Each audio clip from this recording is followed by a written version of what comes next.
It took about an hour to put the desk together. It has 3 outlets, 2 USB Type A ports, and optional shelving. It's made out of a thick powder-coated steel and engineered wood with a glossy black finish. It can hold up to 500 pounds. On the left side, you have the Mr. Ironstone logo. Underneath that, you have a couple shelves. Then on the other side, you have another shelf that goes underneath the main portion of the desk.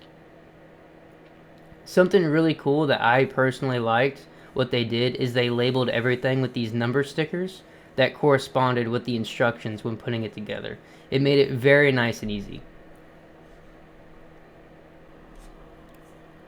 I went ahead and took out one of the shelves on the left side, that way I could get my PC to fit. It's a mid-sized tower and it fits absolutely perfectly.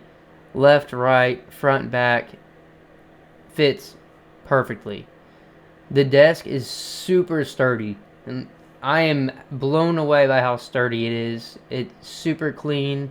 I really do like it. Then back here, yeah, I have my phone charger plugged in and both monitors plugged into the outlet. Then underneath, I have a couple items on the shelves.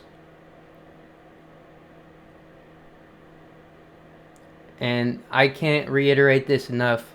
Mr. Ironstone did great with this desk. Anyways, that's it. Thanks for watching.